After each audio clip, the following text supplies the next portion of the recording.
and welcome to the Ramon Foster Show. Following an NFL playoff weekend, he's Ramon in Hendersonville, Tennessee. I'm Dejan Kovacevic in Pittsburgh. And Moan, are we ready to live in this world where the Bengals are just good year after year? You know what? I'll reference it to my kids. You want to know why? Because kids never lie, right? Until they get old enough and figure things out. It's smarter. Even my kids is just like, I don't know how to feel about this. Like, I think that's what we all are, but you can't deny what they're doing, right? No, you can't. 27-10 speaks for itself. To go into Buffalo, to go into the snow, to go into those weather conditions, to have the fan thrown into the face. Wait, it's the face thrown into the fan. Although even that you would think they'd have equal effects, right? Yeah, no. I look at that and I see the way Joe Burrow performed, the way Joe Mixon, the way everybody, that defense. Mm-hmm. That was not close. That was not interesting. It wasn't. The defense, I think, for the most part, for the Bengals, helped push that offense over the top because let's not forget, they have playmakers on that Buffalo Bills team. We know that the preseason MVP, Josh Allen, Mr. Everything, Josh Allen, right? The reason teams are chasing a quarterback, Josh Allen, and Joe Burrow's in that conversation too.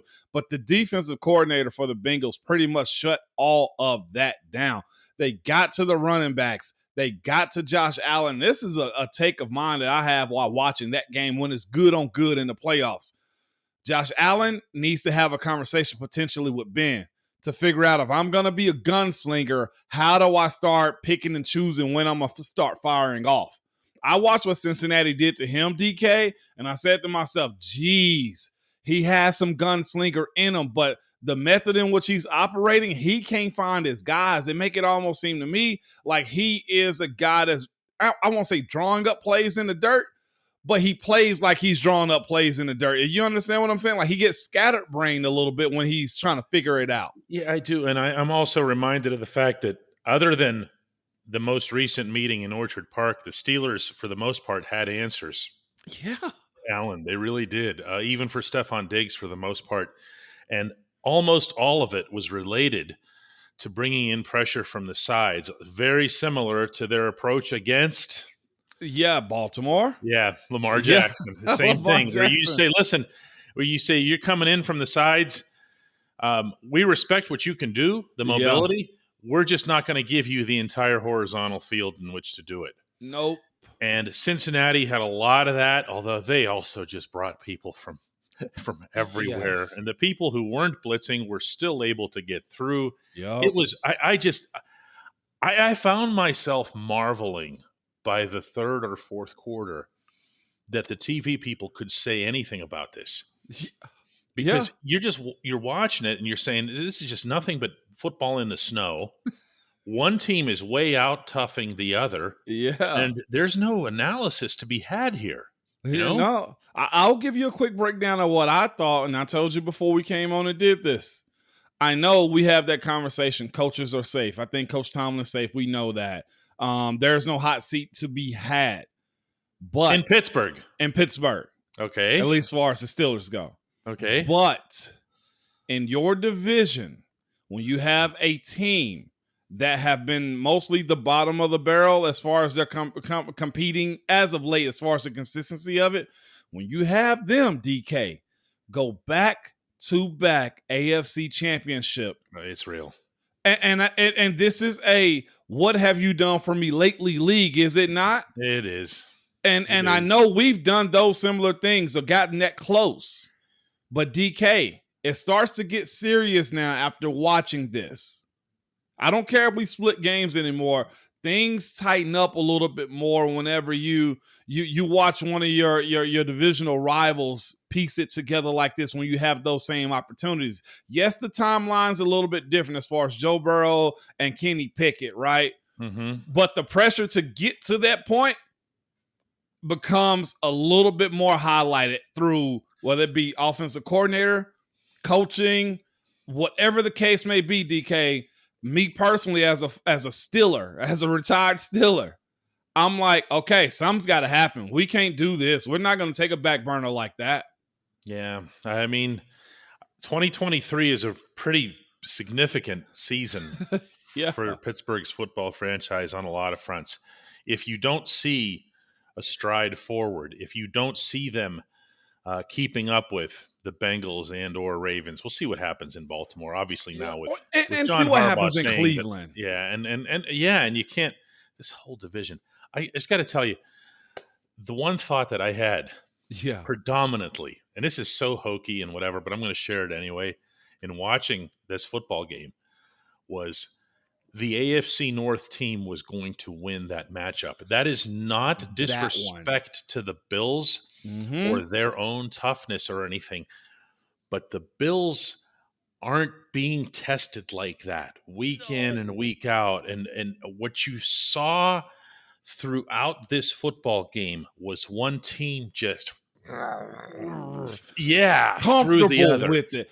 And it was default mode. Yes. And they should send a cake, like 3 cakes, to Pittsburgh, Baltimore, and even Cleveland. Yes. For having reared them the right way. Because that's where all of that, including a lot of what's happened with Joe Burrow. They were comfortable. That's one thing I noticed about Burrow. Burrow's working with 3 backup linemen at this point, right? Yes. The differences between 2 quarterbacks was this, DK.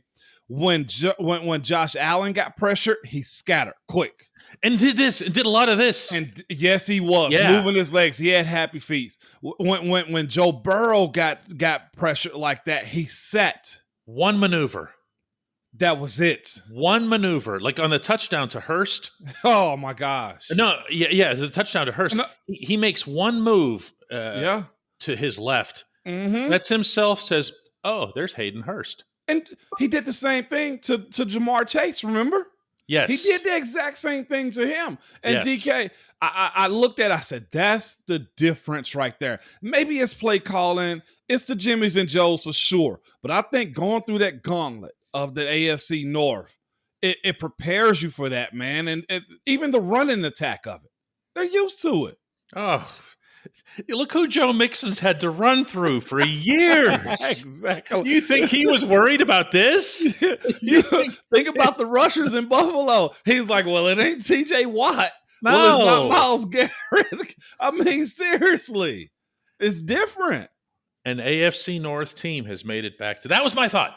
A lot of this was AFC North. When we come back, we're going to talk about a certain other individual on the Cincinnati roster who used to play on a different AFC North team. Yeah, he did.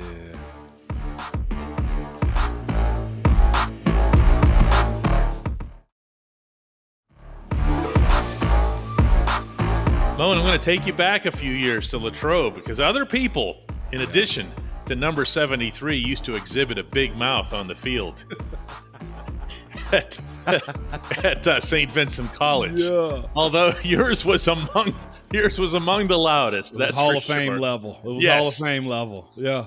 But there was one guy who was brand new and was undrafted also, in addition to, and he would yell out to this future Hall of Fame head coach, "Too small!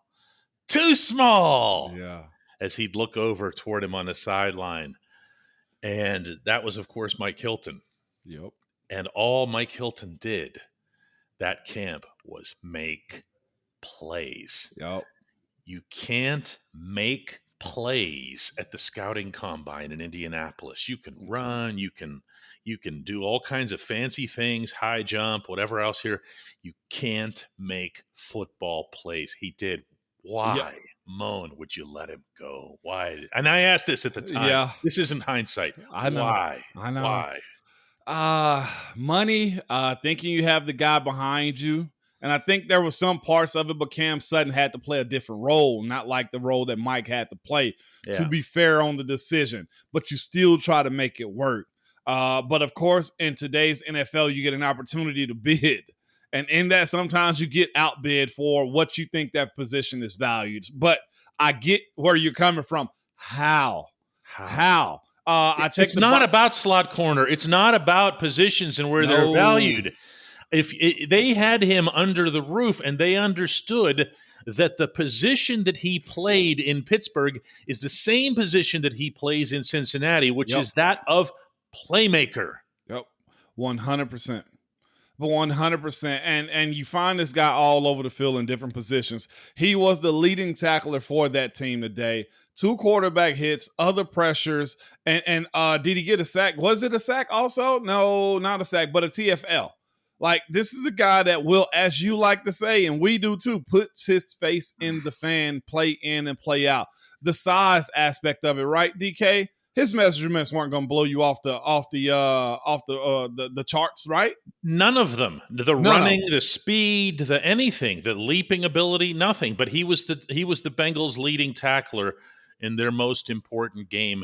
And as you said, it was in different looks because he did hit Josh Allen twice. Yep. But he also got the PD. He also was tight on coverage. He's just a football player. And I just, we can say, oh, money was tight and everything else. But we also can talk about giving $3.5 million to Derek Watt. Yeah. Or a lineman that never saw the field this year. Or a lineman that never saw the field this year, $3 million. Although that was before. But this was still. There's always a way. You just have to prioritize the right player. And it surprises me to no end that this head coach who loved Hilton so much. He loved him. Was not an act. Yep. He loved him. And this is the thing, too, about players like Mike Hilton, or even to toot my own horn a little bit myself, too, right? There are certain facets of the game that you're not going to do well in. Running wasn't my thing. I came out as a college tackle. I ran a 5.5, 5.6. That doesn't put me on anybody's chart. Move me inside, tell me, hey, go brawl and beat people up. You get 11 years out of it. Mike Hilton, okay? I love this. Mike it's Hilton, so true, though. It's true. Look, only one of the 2 guards in the equation was asked on a regular basis to pull. Yeah. It was Dave. It was Dave. But what was Dave, my the first-round pick, Dave had, but you were taking care of business on the inside with Marquise. On the inside, exactly. And then you look at Mike Hilton, not overly fast, not big at all, probably couldn't bench out of this world, probably couldn't jump out of this world. But you know what players like him and myself have to do? You got to create other avenues to be successful. I know angles got to be good. I know I can cheat a little bit here. I also know that I got to watch film. I distinctly remember watching Mike Hilton play against the Tennessee Titans here when they embarrassed them, remember? In that first round knockout against them. And Mike, I think, was mic'd up. Mike Hilton was mic'd up. And in one of those plays, you can hear Mike Hilton say, oh, if they throw that again, I'm picking it off. You know what happened about 15, 20 plays later? He read the exact same look, and he picked the ball off for a big return against the Tennessee Titans. Playmaker. DK, it's so interesting how we're about to go through draft season. You got to break all this stuff. How fast is he? How big is he? What was his 3 cones? Man, screw that. To your point, DK, and you said it best, playmakers. That's it. And I think that's, to your credit, I think that's why you were so upset about George Pickens. Yeah, playmaker. Although George passes all the combine tests too. Yeah. So. Okay. That's when you really get lightning in a bottle, right? But that's why you were ticked off about, give him the daggone ball, right? He's going to find a way to get it. Like George himself says, put it in the sky. Put it in the sky. Anybody knows what that means, man. But this is the thing, though, watching that Cincy team with Mike Hilton, man. He's in a perfect scenario to make those type of plays because he's backed up by a defensive front up front. He's got linebackers, but then he's able to play that. Could Mike help the Steelers defense? Oh, 100%. But it's also good to see that for a guy like himself, it's not just the system. It's not just, he was only good in Pittsburgh. Because to your point, when players are good and is right for them, they're going to go make those plays. There was nothing you can write up for Mike as far as his timing, especially since he's not a 4.3 DB. Mike might be pushing 4.6. Respectfully, Mike, if you see this, I don't know your 40 time. I don't want to disrespect you with a 4.6, but I hope he's a lot busy focusing on the Chiefs. On his real film. Yeah. When we come back, the only segment that matters. Ramon.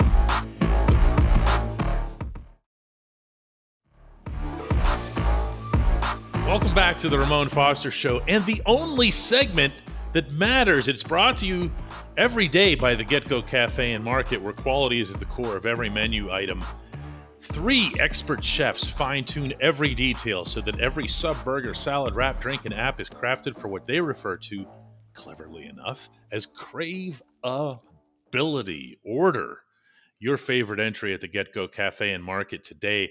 Better believe it. Moan, I'm gonna sneak in an extra one here before we get to the main one. All right, this because we ended last week's show with a passionate entry from a viewer in Mexico. Yeah.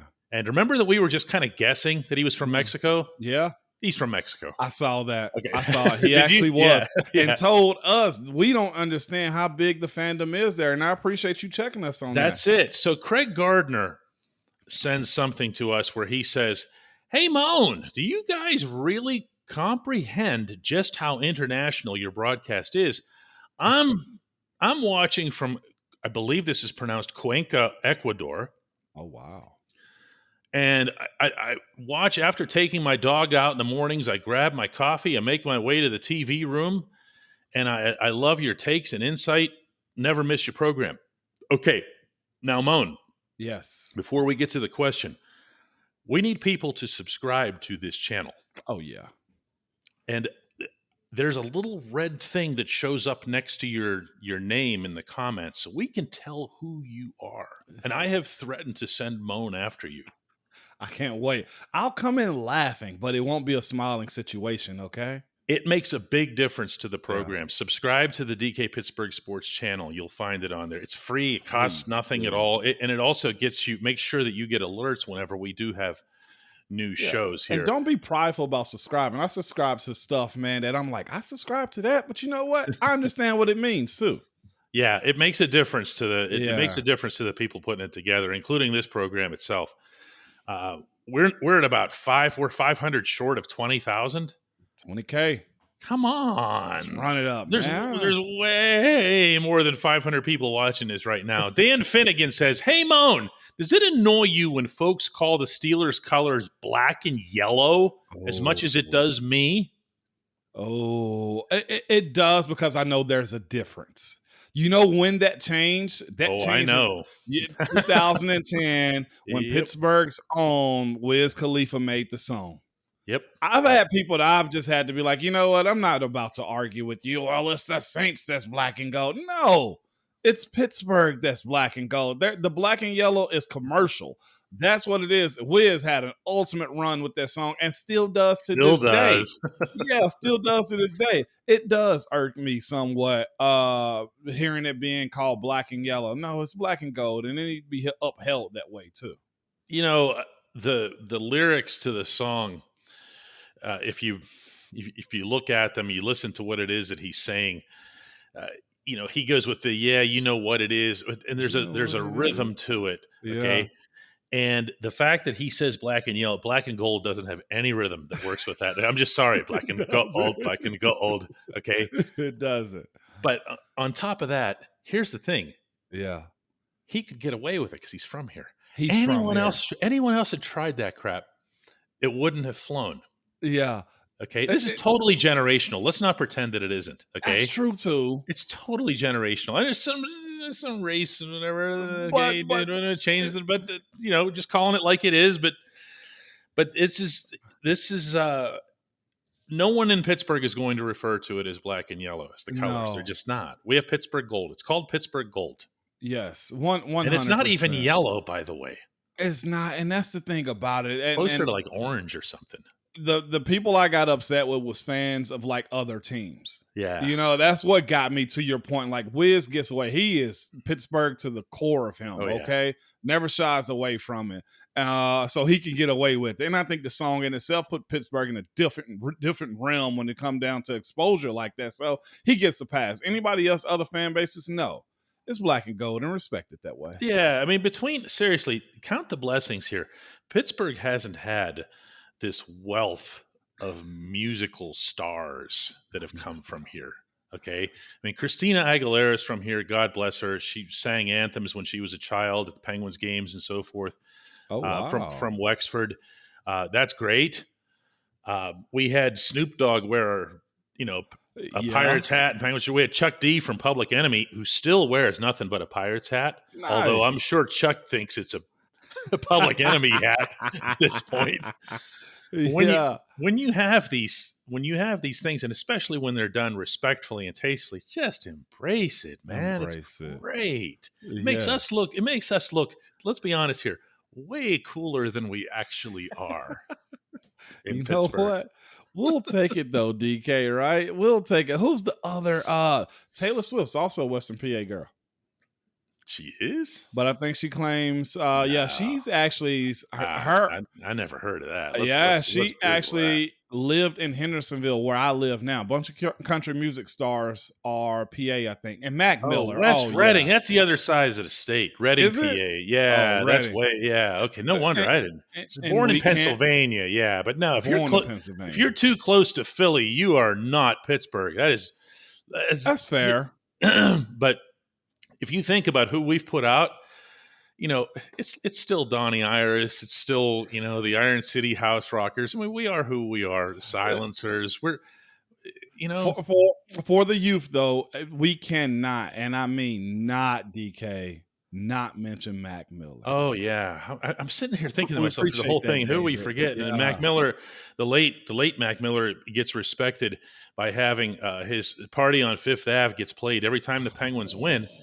At the arena, which is actually something that the fans suggested to the team and they embraced, which is another cool thing. So for everybody who was yelling Mac Miller through this whole segment, we were going to get to it. I met Mac before he actually had that catapult up. He was on the sideline with you guys. Super. Where'd you meet him? I knew his manager at the time, or his record label CEO, man. Josh is the guy's name. Mac, we got a picture. That's a picture in my phone of he and me. Just a kid, man. Just a kid. Awesome dude. Great spirit to him too. Yeah, obviously lost way too early. And tragically so. Anyway, cool subject. By the way, Ramon was saying the other day, we're gonna do more of this. Yes, the off-season months. I got guys asking to come on too. By the way, Pound said it's a must. He must come on. Dave is coming on. Al is coming on. I got other guys that must come on too. I got to get RC. We're gonna really tap in this offseason now, and I got my footing under me. And DK, I'm like not a big J journalist. I'm a small J journalist, so I gotta act that way a little bit too. No, there's nothing wrong with that. When you did the interview with Kevin Colbert, one of the things that we heard from viewers repeatedly was it was a very different type of interview. It's not what I would have done. Yeah. I would have done, but that doesn't mean I'm right and you're wrong. It's the other way around. It's just we have different roles. I would have said, "What did you do? Why did you do this? And and what about this? Artie Burns, come on, man! You took Artie Burns." And it would have been like that. And in your case, it was going to be very, very different. Yeah, I got to unlock a little bit. That's what we'll do. We'll call that maybe unlock of the locker room or something. I like it. Let's do it again tomorrow, Mom. I'll be here if you don't quit. Yeah, no, I'm not quitting.